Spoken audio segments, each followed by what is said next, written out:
Alerta final. Digan conmigo, alerta final. Y la Biblia dice en el libro del profeta Isaías, capítulo 18, verso 3, leo la traducción al lenguaje actual: habitantes del mundo, no dejen de mirar hacia las montañas, estén alertas, porque pronto se dará la señal, pronto sonará la trompeta que anuncia la llegada del castigo. Después en Marcos capítulo 13 verso 33, la traducción al lenguaje actual dice: por eso tengan cuidado y estén alertas. Dile al que está a tu lado, está alerta. Dice estén alertas, lo mismo que en Isaías 18, estén alertas porque no saben cuándo volveré. Ahora, para efecto de las enseñanzas de estos 3 días, nosotros debemos entender lo siguiente, y es que la profecía bíblica, la profecía de Dios, tiene 2 aspectos, y esos 2 aspectos son lo secreto y lo revelado. Digan conmigo, lo secreto y lo revelado. Acerca de lo secreto dice en el libro del profeta Daniel: pero tú, Daniel, cierra las palabras y sella el libro hasta el fin del tiempo. Muchos correrán de aquí para allá y la ciencia aumentará. Hay cosas y hay profecías en la palabra que corresponden a lo secreto. Y lo secreto, escucha, solo le pertenece a Dios. Con lo secreto nosotros jamás deberíamos especular, porque simplemente daremos opiniones, puntos de vista, ideas, mas no la verdad de Dios. Porque el apóstol Pablo dijo: ahora vemos por espejo, oscuramente, mas entonces veremos cara a cara. Ahora conocemos en parte, pero entonces conoceremos como fuimos conocidos. Primera carta a los Corintios capítulo 13. Ese es el primer aspecto de la profecía, pero hay un segundo aspecto que es lo revelado. Digan conmigo, lo revelado. Y muchas cosas Dios, rumbo al tiempo del fin, las va a revelar, y Él va a abrir el entendimiento de sus hijos y de sus siervos para que puedan entender las profecías que tienen el propósito y el fin de dar dirección y de preparar a la iglesia para el acontecimiento más poderoso y más glorioso, que es la segunda venida de Jesucristo. Y dice en el libro de Apocalipsis: no selles las palabras de la profecía de este libro, porque el tiempo está cerca. Dile al que está al lado, el tiempo está cerca. Y sabes, conforme el tiempo avance, una de las señales de los últimos tiempos será que la revelación de la palabra de Dios crecerá, que Dios dará entendimiento a sus siervos para que estos puedan guiar a su pueblo. Por eso en el libro de Amós dice: porque no hará nada Jehová el Señor sin que revele su secreto. Hay secretos que habían estado guardados desde el principio de los tiempos, que en estos tiempos finales Dios va a revelar. Dice: sin que revele su secreto a sus siervos los profetas. Y durante este tiempo final va a haber un crecimiento exponencial, un crecimiento sobrenatural de la revelación de Dios, de su palabra y de sus propósitos. ¿Cuántos dicen amén? La palabra dice: muchos serán limpios y emblanquecidos y purificados. Los impíos procederán impíamente, y ninguno, mira esto, lo dice la palabra, ninguno de los impíos entenderán, pero los entendidos comprenderán. El Señor nos quiere llevar a ser una generación de gente entendida, gente ilustre, gente de revelación. Gente como lo era la generación de Isaacar. Dice que eran 200 personas entendidas en los tiempos. ¿Cuántos quieren ser entendidos en los tiempos que estamos viviendo? Por eso estos son tiempos donde hay una alerta final que está sonando sobre la iglesia y sobre el mundo.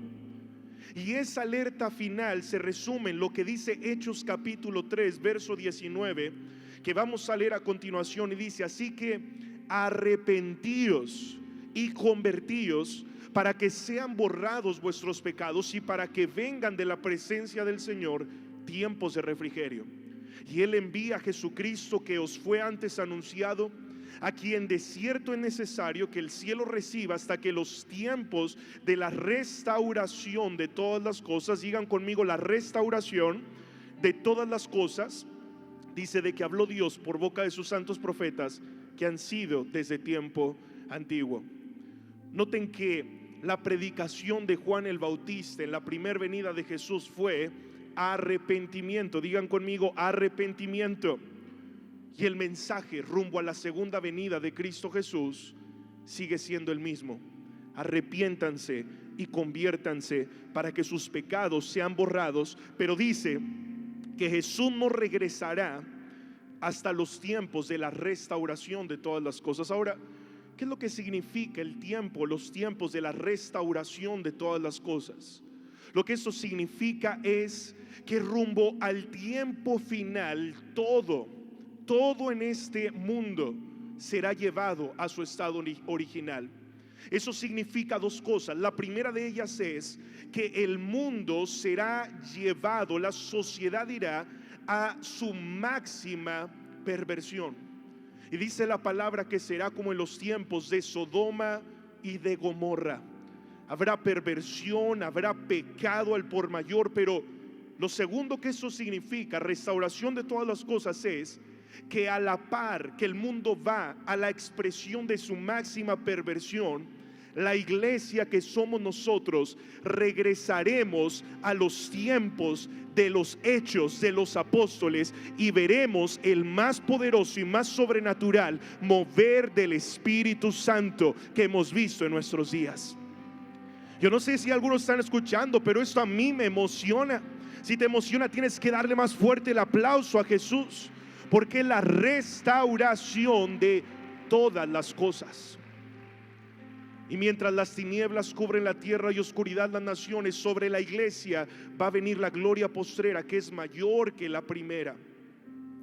Pero tenemos que entender esto: como nunca la tentación va a asediar tanto a cristianos como a incrédulos, porque buscará el pecado enseñorearse. Pues la maldad se va a multiplicar, y la Biblia dice: y por haberse multiplicado la maldad, el amor de muchos se enfriará. El amor de muchos se enfriará. Sabes, el mundo está volviendo al paganismo que había en los tiempos de Jesús. En los tiempos de Jesús, el imperio que gobernaba era el imperio de Roma. Y si tú notas, Romanos capítulo 1 literalmente, con la exhortación que el apóstol Pablo da, nos revela la condición de este imperio romano. Roma se caracterizaba por una cosa, y era por un desenfreno y una perversión sexual. Y una de las cosas más comunes que había en el imperio romano, escucha, y el que tenga oídos para oír, oiga lo que el Espíritu Santo está enseñando a la iglesia. Una de las cosas más comunes que había en el imperio romano era la homosexualidad. Y sabes, la Biblia dice: nadie os engañe en ninguna manera, porque no vendrá sin que antes venga la apostasía. Y sabes, la apostasía es una de las grandes señales de los últimos tiempos. La apostasía es lo que leíamos hace un momento: el enfriamiento de los que decían ser discípulos, el enfriamiento de los que decían ser creyentes. Y rumbo a este tiempo, y ya lo estamos viendo desde el año 2020, muchos que decían ser cristianos realmente nunca habían nacido de nuevo. Muchos que decían tener raíces en la casa de Dios hoy no están, porque la apostasía, el enfriamiento de muchos que decían ser, será una de las grandes señales de los últimos tiempos. Veremos gente que decía conocer a Dios, incluso veremos gente que predicaba a Dios volverse al mundo y entregarse al pecado y al desenfreno moral. Sabes, el escenario se está preparando en este tiempo, tanto para el avivamiento de la iglesia como en el tiempo de los hechos, como para la mayor apostasía y la mayor contaminación de pecado en nuestra tierra. Y hay tres cosas que nos hacen ver esto, y esas tres cosas son las siguientes. Mira, escucha: el pecado se está legalizando. ¿Cuántos saben que en este tiempo el pecado se está legalizando? Y no tengo que entrar en detalles, tú entiendes lo que yo estoy hablando. Pero en segundo lugar, el pecado se está normalizando. ¿Cuántos saben que el pecado se está normalizando? Pero aquí está lo tercero, y que me parece a mí más terrible, y es que el pecado se está enseñando como una ideología. Espero que el Espíritu Santo en este momento te esté hablando y abra tus ojos, porque en este tiempo, querida iglesia, tenemos que abrir los ojos, ver los tiempos que estamos viviendo, tiempos donde el pecado se está legalizando, se está normalizando y se está enseñando, pues se quiere hacer doctrina en las escuelas, se quiere hacer doctrina en la sociedad. Por eso la palabra nos advierte que en los postreros días vendrán tiempos peligrosos. Dile al que está a tu lado: estos son tiempos peligrosos, donde el carácter de los hombres no será el carácter de Cristo. Serán amadores de sí mismos, serán avaros, vanagloriosos, soberbios, serán desobedientes, ingratos, impíos, calumniadores, crueles. Aborrecerán lo bueno, serán traidores, impetuosos, infatuados. Amarán más los deleites que a Dios. Tendrán apariencia de piedad, pero negarán la eficacia de ella. Y dice: a esto se evita. ¿Sabes algo? Tenemos que fortalecernos espiritualmente en este tiempo. Estos no son tiempos de tibieza espiritual, porque estos tiempos y lo que hoy estamos hablando no es un asunto de moral, es un asunto de eternidad. Levanta tus dos manos al cielo y di conmigo: esto no es un asunto de moral, es un asunto de eternidad. Amén. Porque la paga del pecado es muerte. Y querido, no importa si vienes todos los domingos a la iglesia, no importa si sabes algunos textos de memoria, no importa si creciste en el evangelio, el que vive en pecado va camino al infierno. El que vive en pecado va camino al infierno, por más duro que esto suene. Y algunos dirán: ¿cómo un Dios bueno creó un infierno? ¿Cómo un Dios misericordioso lanzará a gente al infierno? Pero debemos entender que el infierno no fue creado para nosotros, fue creado para el diablo, para sus seguidores y para sus hijos. Y por duro que suene, la palabra enseña que el que practica pecado es hijo e hija del diablo.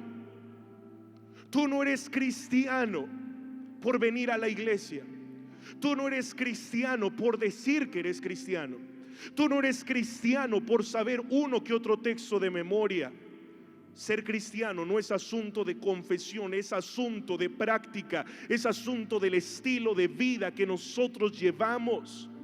Y si yo practico el pecado, mi padre no es Dios. El que practica pecado es hijo del diablo. Pero el que practica justicia es en verdad, ha nacido de nuevo, ha sido redimido con la sangre, tiene temor a Jehová y es en verdad, es hijo de Dios. ¿Cuántos comprenden lo que hoy estamos hablando? Así que dile al que está a tu lado, como en Star Wars: ¿quién es tu padre? Y sabes que la respuesta no sale de la boca, la respuesta sale de nuestras acciones. El que practica pecado es hijo del diablo, el que practica justicia es hijo de Dios. Y sabes, hoy hay una tremenda oportunidad y bendición que tenemos, y es que este es el tiempo de la gracia. ¿Cuánto le dan gracias a Dios que este es un tiempo de gracia? ¿Por qué le das un aplauso al Señor por su gracia? Pero mira, tú tienes que entender esto. La gracia tiene un límite de tiempo. La gracia tiene un límite de tiempo. Y uno de los límites de la gracia es, en primer lugar, nuestra vida. Porque dice la palabra: está establecido para los hombres que mueran una sola vez, y después de esto el juicio. La vida, en nuestra vida hay gracia, pero en el momento en que tú y yo morimos y partimos a la eternidad, ahí ya no hay gracia. Por eso es infructuoso orar por alguien que ya murió. En el segundo, en el instante, en el último aliento que damos en esta tierra y partimos a la eternidad, ahí todo queda definido: la salvación eterna o la perdición eterna. Por eso la gracia tiene un límite, y ese límite en nuestra vida. Si tienes vida, si hoy tu corazón late, si hoy estás escuchando, si hoy estás respirando, quiero decirte, no es demasiado tarde para ti. Estás en el tiempo de la gracia, mas no lo desaproveches, pues nadie sabemos en qué instante Dios nos va a llamar a su presencia. Pero hay otro tiempo límite de la gracia, y es la segunda venida de Cristo. Porque en la primera ocasión que Cristo vino fue como Salvador, mas en su segunda venida Él vendrá como juez. Y dice Apocalipsis que vendrá cabalgando, y estará el cielo abierto, y con justicia juzgará y peleará, y él pisará el lagar del vino, del furor, de la ira del Dios Todopoderoso. Dice en Judas 1:15: para hacer juicio contra todos, para hacer juicio contra todos, y para dejar convictos a todos los impíos de todas sus obras impías que han hecho impíamente, y de todas las cosas duras que los pecadores impíos han hablado contra él. Sabes, en la iglesia hablamos mucho del Dios de gracia, el Dios de misericordia, el Dios salvador, y ese tiene que ser el enfoque principal. Pero en esta noche, primer noche profética, yo necesito hablarte de Dios como juez eterno, justo, santo y perfecto, el juez que todos nosotros tendremos que enfrentar. Dile al que tienes al otro lado: todos enfrentaremos al juez eterno. Todos enfrentaremos al juez eterno. Todos nos presentaremos delante del Dios santo. Dice el libro de los Salmos: pero Jehová permanecerá para siempre, y Él ha dispuesto su trono para juicio. Él ha dispuesto su trono para juicio, y Él juzgará al mundo con justicia y a los pueblos con rectitud. Todos seremos algún día juzgados por Dios, y debemos entender que este juicio tendrá varias bases sobre las cuales se llevará a cabo. Y una de las bases de ese juicio es la verdad. Digan conmigo: la verdad. Dilo más fuerte: la verdad. Dice Romanos 2:2: sabemos que el juicio de Dios contra los que practican tales cosas es según verdad. ¿Es según qué? ¿Cuál verdad? La verdad de la palabra de Dios. Cuando nos presentemos delante del juez justo, ahí no va a importar lo que uno piensa, lo que uno siente, lo que uno dice que entendió de la palabra, lo que uno pensaba que era lo correcto. Pero lo único que importará es la verdad de lo que está escrito. Dios no nos va a juzgar por lo que pensamos o lo que creíamos bizarramente. Dios nos va a juzgar según su verdad. Por eso, bienaventurado el que vive en la palabra de Dios. Yo decía el domingo: bienaventurado no el que conoce la palabra, pero el que vive, camina y practica la palabra. ¿Cuántos dicen amén? ¿Cuántos quieren practicar la verdad, caminar en la verdad de la palabra? Pues el juicio será basado en la verdad. Pero otra de estas bases es que no habrá acepción de personas. Dice más adelante en el verso 11 de Romanos 2: no hay acepción de personas para con Dios. Y si tú lees el contexto, no está hablando de amor, de gracia, de misericordia, está hablando de juicio, y está diciendo: ninguno va a exercer el juicio de Dios. Tú y yo. Todos los que estamos aquí, todos los que están conectados en la transmisión, cada ser humano que ha pisado este planeta se parará enfrente del juez eterno. Ninguno va a exentar este juicio. Pero en tercer lugar, otra de las bases de este juicio es el grado de conciencia y de luz del conocimiento de Dios que cada uno de nosotros tenemos. Dice después en el verso 15, Romanos 2: mostrando la obra de la ley escrita en sus corazones, dando testimonio su conciencia. Digan conmigo: su conciencia. ¿Sabes algo? Cada cosa que tú aprendes de Dios y no practicas te condena más. Cada cosa que tú aprendes de Dios y no practicas te condena más. ¿Le puedes decir eso al que está a tu lado? Dile: cada cosa que tú aprendes de Dios y no practicas te condena más. Por eso dice: no os hagáis maestros muchos de vosotros, sabiendo que recibiréis mayor condenación. Cada cosa que aprendo, cada conocimiento que recibo de Dios y no practico, literalmente me condena más. Y dice: dando testimonio en su conciencia y acusándoles o defendiéndoles sus razonamientos. El grado de conciencia y de luz de la palabra será una de las bases que Dios ha establecido para el juicio final. Es interesante también saber que la Biblia describe algunas de las cosas que Dios va a juzgar de nosotros. Te las voy a decir y no voy a leer todos estos textos. Si tú no alcanzaste bosquejo, pues mañana llega un poco más puntual para que lo tengas, o pídeselo a alguno de los que lo tienen. Pero ¿qué es lo que juzgará Dios? Mira, Dios juzgará tus acciones. Digan conmigo: mis acciones. Dios juzgará mis palabras. Porque por tus palabras serás condenado y por tus palabras serás justificado. Y ¿sabes algo? Las cosas que tú hablas, las vulgaridades, los chistes en doble sentido, el morbo, el chisme, la murmuración, que tú crees que nadie escucha, Dios lo escucha. Y Dios juzgará cada una de nuestras palabras en el día final. Él no puede ser burlado. El Señor juzgará también nuestros secretos, pues no hay nada escondido para Él.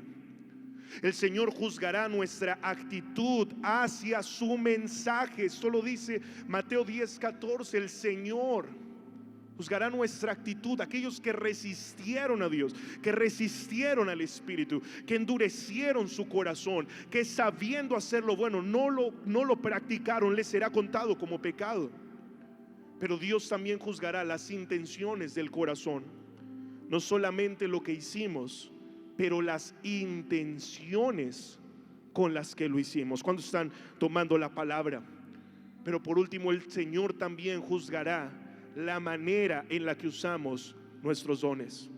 ¿Sabes algo? Tú tienes dones dados por el Espíritu de Dios. Tú tienes dones dados por el Padre, dones dados por el Hijo.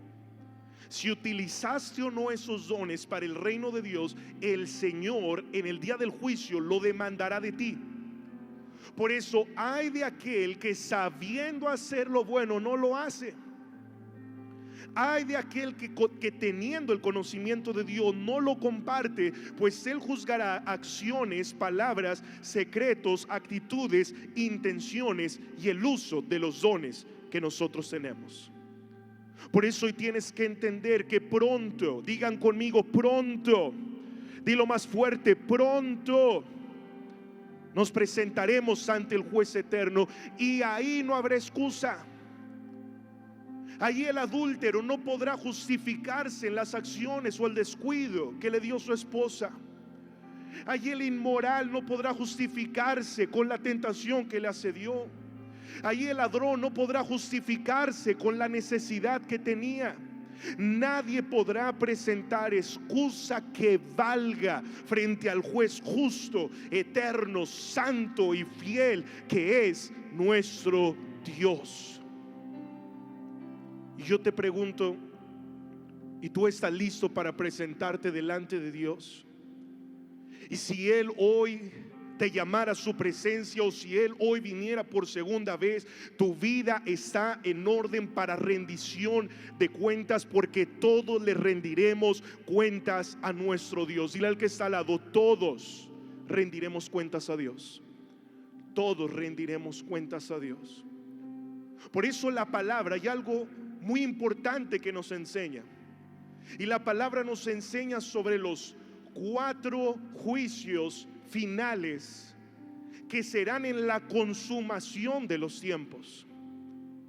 Serán juicios donde Dios evaluará, donde Dios juzgará todos los habitantes de la tierra. Y el primero de ellos que enseña la palabra es el tribunal de Cristo. Digan conmigo: el tribunal de Cristo. Y dice en 2 de Corintios 5:10: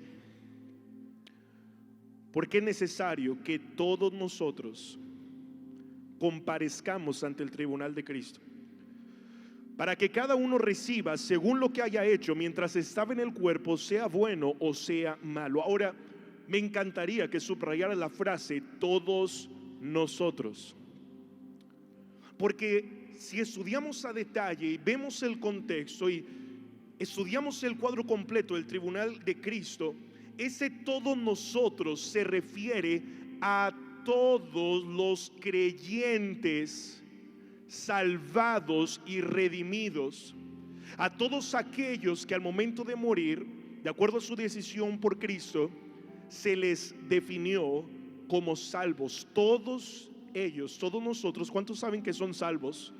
¿Cuántos saben que su destino es el cielo? Y los que hoy estén como diciendo: yo la verdad, pastor, si hoy me muero ni sé ni a dónde me iría. Hoy es el día donde se va a definir tu eternidad, y Dios te trajo aquí porque Él quiere llevarte a la eternidad con Él. Amén. ¿Cuántos le dan gracias a Dios por eso? Amén. Dale un aplauso a Jesús. Todos nosotros, todos los salvos, compareceremos ante el tribunal de Cristo. Ahora, hay una palabra griega para tribunal de Cristo, y la palabra griega es bema. Y bema hace referencia a ese lugar elevado en el estadio donde se sentaba el juez de los Juegos Olímpicos en la antigua Grecia. Y no era tanto un juicio para condenar, porque este no es un juicio para condenar, pero en base a la palabra griega para tribunal de Cristo, que es bema, entendemos que es un lugar de premiación. Digan conmigo: premiación. Dilo más fuerte: premiación. Por eso debemos entender que ahí solo se presentarán los creyentes, los que han sido salvados, y ahí cada uno de nosotros seremos premiados y recompensados por Dios, porque a Cristo el Señor servís y de Él esperáis la recompensa. Y en el tribunal de Cristo el Señor pondrá coronas. Oye, no sé si te emociona esto, pero a mí, a los que sirven al Señor, esto les tiene que emocionar. Les tiene que poner la piel de gallina, porque los que servimos al Señor recibiremos coronas. Tú que has predicado en una casa con vida, tú que has cuidado a la nueva generación en la zona Kids, tú que has sido anfitrión y edecán en la casa de Dios, tú que le has servido de diligente corazón, el Señor no olvida, no es injusto para olvidar ninguna de las obras que hemos hecho para Él. Y en ese bem, en ese tribunal de Cristo, el Señor recompensará a sus hijos.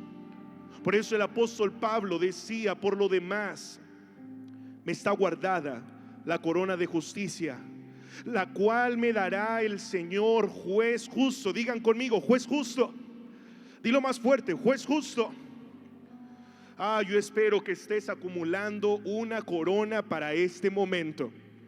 No solo que seas salvo, pero que en verdad este año tú le sirvas a Dios con una nueva conciencia de que tu recompensa va más allá de un carro nuevo, de una casa bonita, que tu recompensa viene del cielo, que tu recompensa la recibirás no de mano del hombre, pero la recibirás de mano de Dios. ¿Cuánto le dan gracias al Señor por eso? Amén. Aleluya. Por eso el Señor dice: he aquí, iglesia, he aquí yo vengo pronto, y mi galardón conmigo, para recompensar a uno. Mira, no dice para salvar, dice para recompensar a cada uno según sea su obra. Y ese es el primer juicio final que encontramos en la palabra. Pero después hay un segundo juicio, y este segundo juicio es el juicio sobre la nación de Israel, sobre la amada de Dios que es Israel. Y dice en el libro del profeta Ezequiel, y os traeré al desierto de los pueblos, y ahí litigaré con vosotros cara a cara, como litigué con vuestros padres en el desierto de la tierra de Egipto. Así litigaré con vosotros, dice Jehová el Señor. Ahora, para entender mejor este aspecto, debemos entender que el apóstol Pablo divide la humanidad en tres grupos de personas. Eso está en 1 Corintios 10:32. Y esos tres grupos son judíos, gentiles y la iglesia. Digan conmigo: judíos, gentiles y la iglesia. Y sabes, cuando Dios juzgue a Israel, Dios juzgará a su nación en base a la fe que pusieron o no pusieron en Jesucristo como el Mesías, como el verdadero Hijo de Dios. Por eso después en el verso 37 de Ezequiel 20 dice: y haré pasar bajo la vara, esto es, Él va a juzgar, haré pasar bajo la vara y os haré entrar en los vínculos del pacto. Sabes, mañana voy a estar enseñando sobre el arrebatamiento y la segunda venida, pero una de las cosas que tenemos que entender es que el Señor ama tanto a Israel que Dios les dará una oportunidad final para el arrepentimiento. Israel, al darse cuenta de que Jesucristo es en verdad el Hijo de Dios, que lo rechazaron y cometieron una gran equivocación, se humillarán. Y es ahí donde dice el profeta: os haré, dice el Señor, os haré entrar en los vínculos del pacto. Y por eso el profeta Zacarías, viendo esos días, dijo: y derramaré sobre la casa de David y sobre los moradores de Jerusalén espíritu de gracia y de oración, y mirarán a mí, a quien traspasaron. E Israel llorará como se llora por hijo unigénito, afligiéndose por él como quien se aflige por el primogénito. Y sabes algo, la Biblia nos invita a orar por la paz de Jerusalén, a bendecir a Israel, y dice que aquellos que hagan esto serán prosperados. Por eso, al entender que el Señor juzgará a Israel, una de los motivos de oración en los tiempos finales que debemos elevar nosotros como aquellos que hemos sido redimidos, lavados y apartados por la sangre de Jesús es: Señor, que Cristo les sea revelado al pueblo de Israel. ¿Por qué no levantas sus manos y oramos rápidamente y decimos: Padre, que Cristo sea revelado en la nación de Israel, que muchos de ellos te conozcan, que muchos de ellos se conviertan. Oramos por la paz de Jerusalén en los próximos años, pues entendemos, Señor, que es tu pueblo y que es tu reloj profético y que hay grandes planes para sus vidas. En Cristo Jesús, amén y amén. Dale un aplauso a Dios por la nación de Israel, ese pueblo amado por Dios. Pero en tercer lugar, la Biblia enseña otro juicio: tribunal de Cristo, el juicio a la nación de Israel. Pero después el Señor juzgará las naciones. Tú sabes que Dios pesa las naciones. Dios juzga las naciones. Dios no juzga las ciudades, los estados. Claro que Dios lo evalúa, pero bíblicamente en el tiempo final Dios juzgará naciones. Dios juzgará a México. Dios juzgará a los Estados Unidos. Dios juzgará a las naciones de Europa. Dios juzgará a las naciones de Latinoamérica. Dios ve naciones. Por eso el libro del profeta Malaquías, cuando el Señor está hablando de los diezmos, Él dice: la nación toda, porque Dios ve naciones. Digan conmigo: Dios ve naciones. Dios ve naciones. Y rumbo al tiempo final sucederá algo. Y es que habrá naciones que perseguirán a Israel como nunca antes en la historia. Hoy grandes profetas y hombres de Dios entendidos en la profecía bíblica están haciendo un llamado a los creyentes a no quitar los ojos de Israel, porque rumbo al tiempo final muchas naciones se unirán para perseguir la nación de Israel. Y este tiempo lo describe la Biblia como la angustia de Jacob. Y el profeta Jeremías escribió en el capítulo 30, verso 7: ah, cuán grande es aquel día, tanto que no hay otro semejante a él, tiempo de angustia para Jacob, pero de ella será librado. Y sabes, en el juicio a las naciones, Dios juzgará una cosa, y en la manera en la que cada nación se comportó hacia Israel. Quiero decirte esto: uno de los motivos por los cuales los Estados Unidos de América es una nación tan bendecida, no solo es porque en las bases de su constitución están las bases de la palabra de Dios, pero porque los Estados Unidos, cuando están los gobiernos correctos, son gobiernos y es una nación que ora, bendice y ayuda a Israel. Y Dios juzgará eso en el tiempo final. Y se describe tres grupos. Vamos a leer Mateo 25, verso 33 al 40. Tres grupos diferentes de personas. Dice: y pondrá las ovejas a su derecha y los cabritos a su izquierda, y el rey dirá: de cierto os digo que cuanto lo hiciste a uno de estos mis hermanos más pequeños, a mí lo hiciste. Digan conmigo ovejas, digan conmigo cabritos, y digan conmigo los hermanos de Jesús.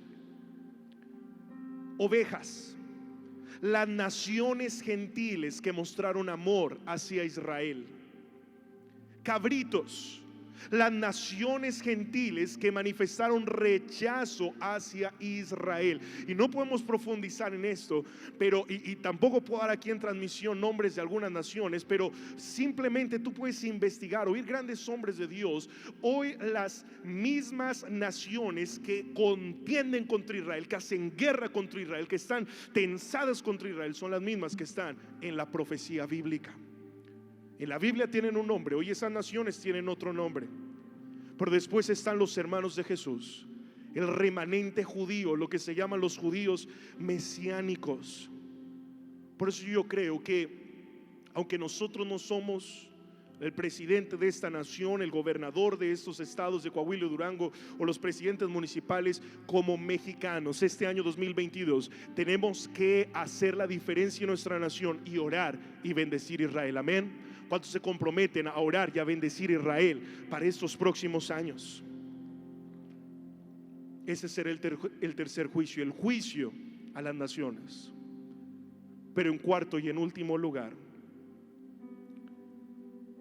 se experimentará el juicio del gran trono blanco. Y este juicio no se llevará a cabo en la tierra, pues la tierra habrá sido destruida por completo. Todo lo que hoy existe no existirá más. Todo lo que hoy conocemos habrá sido destruido, pues los elementos caerán del cielo en fuego. Dios le prometió a Noé que jamás volvería a destruir la tierra con agua, pero nunca le dijo que con fuego. Y en el tiempo final, como será en los días de Sodoma y Gomorra, el juicio de Dios sobre esta tierra vendrá también con fuego que lo destruirá todo. Y este juicio del gran trono blanco es la consumación de los tiempos y será realizado en el cielo. Y dice el libro de Apocalipsis, el capítulo 20, el verso 11 en adelante: y vi un gran trono blanco y al que estaba sentado en él, de delante del cual huyeron la tierra y el cielo, y ningún lugar se encontró para ellos. Y vi a los muertos. Mira esto, digan conmigo: vi a los muertos. Algo que es interesante es que cuando menciona vi a los muertos, no está hablando de los que murieron en Cristo y resucitaron, porque debemos entender que hay una primera resurrección y hay una segunda resurrección. La primera resurrección es la resurrección de los redimidos que entrarán al paraíso con el Señor y disfrutarán de las bodas del Cordero. Pero hay una segunda resurrección, que es una resurrección para condenación. Y cuando dice vi a los muertos, dice muertos porque está describiendo el estado espiritual y eterno de la gente que se va a presentar delante en el juicio del gran trono blanco. Dice grandes y pequeños. ¿Cómo, pastor? ¿Se refiere a los niños? No. Está hablando gente de toda clase de estrato social, económico, político, de cualquier nación, de cualquier tribu, de cualquier lengua, grandes y pequeños. El que era el multimillonario en la tierra y el que era un humilde vagabundo, el que tenía el puesto político más poderoso del mundo y el que no tenía voz ni voto. Esos muertos grandes y pequeños de pie ante Dios. Y dice, y los libros, digan conmigo, los libros fueron abiertos. Nada de lo que tú y yo hacemos, por más oculto, secreto y discreto que parezca, le es oculto a Dios. El libro de los Salmos dice, y todos mis días estaban escritos en tu libro. Y tenemos que entender que en el cielo Dios tiene libros. Dile al que está a tu lado, en el cielo Dios tiene libros. Y en esos libros está registrado todo lo que tú has hecho, todo pecado que hemos cometido. Dios no puede ser burlado. Dice, y fueron abiertos los libros. Mira esto ahora, si ellos ya están muertos y están condenados, ¿por qué Dios los va a juzgar si Él ya sabe cuál es el resultado final de ese juicio? La respuesta es porque Él es un juez justo. Y porque al juzgarlos, Él literalmente les quiere demostrar que en vida, ellos conscientemente rechazaron la salvación gratuita que Cristo compró para nosotros en la cruz. Él los hará acreedor a un justo juicio. El justo juicio lo da Dios. Y dice, y otro libro fue abierto, el cual es el libro de la vida. Digan conmigo, el libro de la vida. El libro de la vida es el libro donde están los nombres de los que son salvos, los nombres de los que son redimidos. Y el Señor no solo abrirá los libros con el historial de vida de cada una de estas personas, pero abrirá el libro de la vida para cerciorarse y para que ellos puedan ver que están condenados para la eternidad y que su nombre no están en el libro de la vida. Dice, y fueron juzgados los muertos por las cosas que estaban escritas en los libros según sus obras. Y el mar entregó los muertos que había en él, y la muerte y el Hades entregaron los muertos que había en ellos, y fueron juzgados cada uno según sus obras. Y en ese juicio Dios dicta la sentencia final. En ese juicio Dios da la resolución al destino eterno de estas personas. Y es ahí cuando dice la palabra que Él dirá a los de su izquierda: apartaos de mí, malditos, al fuego eterno preparado para el diablo y sus ángeles. Que el Señor nos libre de descuidar tan grande salvación. Que el Señor nos libre de jugar con nuestra eternidad. Cuando juegas con pecado, no juegas con tu moral, juegas con tu eternidad. Porque cuando decides no cambiar, ya decidiste ser juzgado por Dios. Cuando decides no cambiar, ya decidiste ser condenado. Por eso esos son tiempos como los de Juan el Bautista, donde el Espíritu Santo le está gritando a la iglesia: iglesia, arrepentíos y convertíos para que sean borrados vuestros pecados y para que vengan de la presencia de Dios tiempos de refrigerio. ¿Cuántos dicen amén?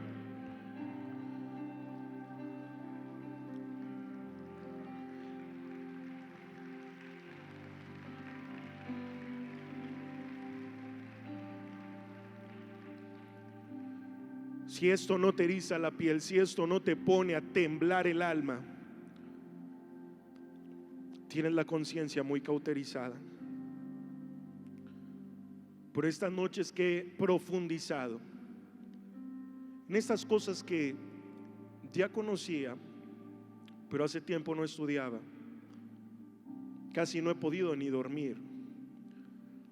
Pero no de temor, de miedo, pero de decir: Señor, santifícanos en tu sangre, prepáranos, porque el tiempo está cerca. Hay una alerta final. Hay una alerta final. Cristo viene pronto y tú no puedes jugar con lo eterno. Cristo viene pronto y tú no puedes seguir en el pecado.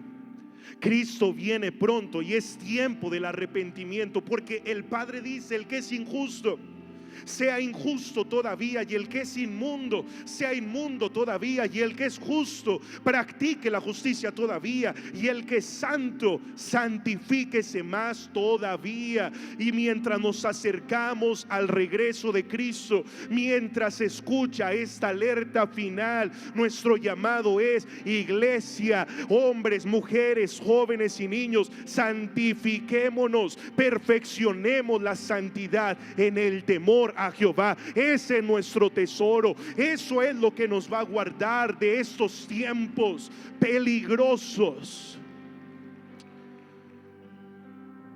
El fin está cerca. Y mañana quiero hablarte por qué lo digo con tanta certeza. Pronto nos presentaremos delante de Dios. No delante del Salvador, pero delante del juez justo, santo y eterno. Mi pregunta es: ¿estás listo? ¿Estás listo? Yo quiero que cierres tus ojos, levantes tus manos al cielo, le digas: Señor, que tu palabra traspase mi corazón, que tu palabra rompa toda dureza en mi conciencia, rompa toda dureza en mi corazón. Te lo pido, Dios. Puedes bajar tu mano y abrir tus ojos. Mira, yo pedí a los de multimedia, porque hoy estamos hablando de alerta final. Y cuando va a haber un temblor, cuando va a haber un tsunami, cuando va a haber un sacudimiento, esas naciones están preparadas con un sonido de alerta. Y yo hoy he pedido que ellos preparen este sonido para que nosotros podamos oír en lo natural lo que se está escuchando en el espíritu. En el mundo espiritual hay un sonido de alerta. Dile al que está al lado: en el mundo espiritual hay un sonido de alerta. Y es un sonido más o menos como este. Mira, escucha.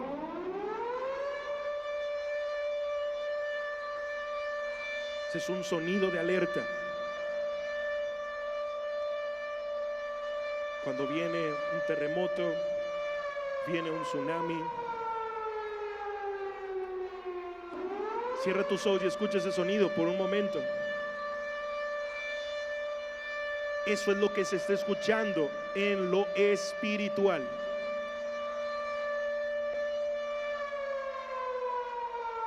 Amén.